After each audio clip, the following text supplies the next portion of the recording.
Patrick Davis with PrimeTime Productions, and I'm here to interview Dr. T. Yes, what's going on, man?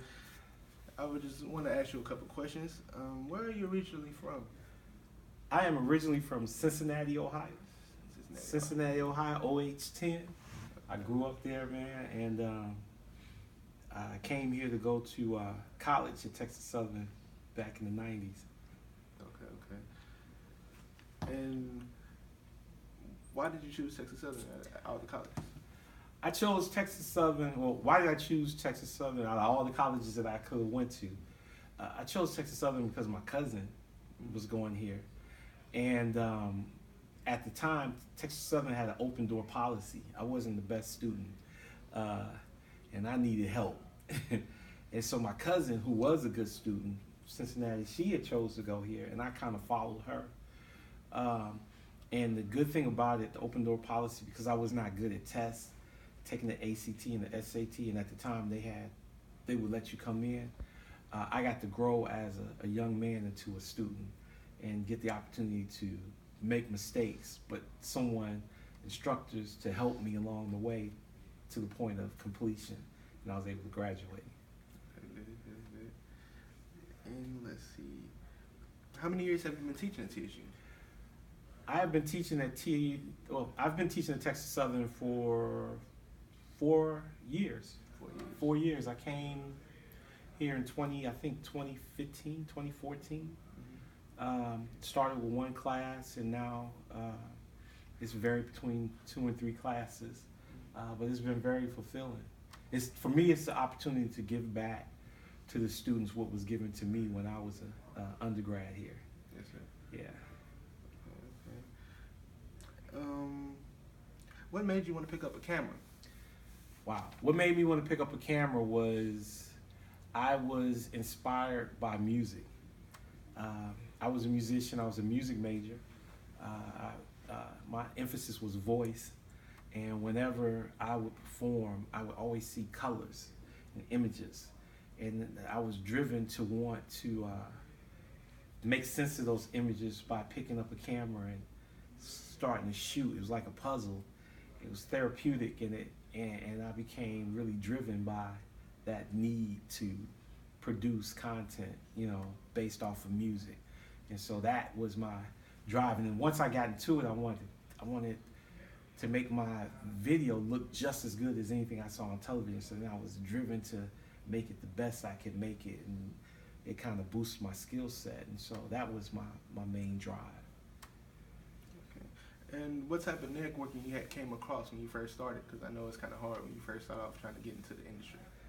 What type of networking I came across when I first started was, the cool thing about being at a university that people come to universities looking to exploit students.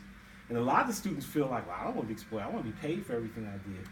But I wanted to be exploited because at the time, I didn't have the talent to do the things that would get me paid.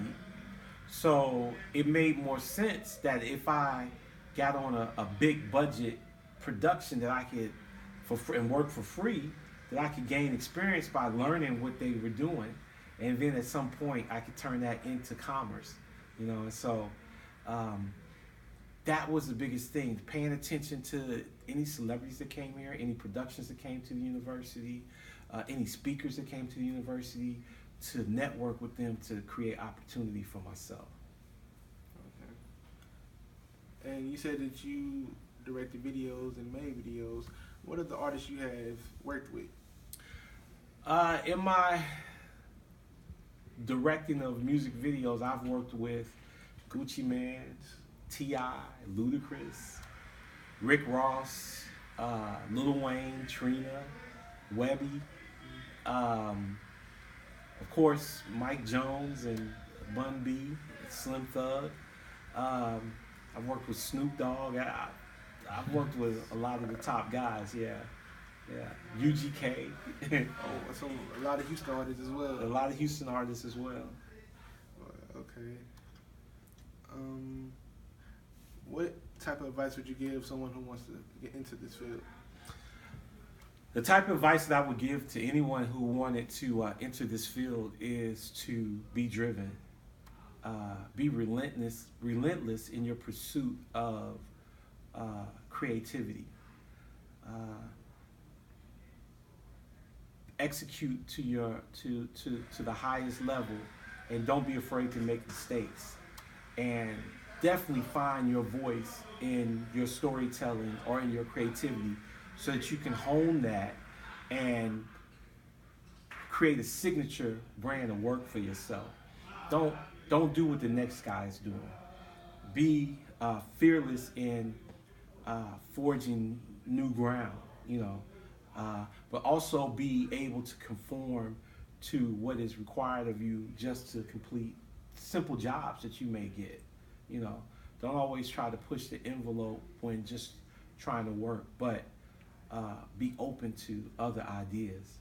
And more importantly, once you're able to start working in the business, uh, be relentless in your business. Be smart, but seek wealth. Seek wealth, because I believe wealth is power, and wealth creates change. And once you are in a power position, then you are able to tell the stories, your stories, that are not told. And you're not looking for someone else to give you the money to do it. I think it's important that we document our struggle, our story, our history. And if you're in a power position, you can do that uninterrupted. Okay. And You want me to close that door?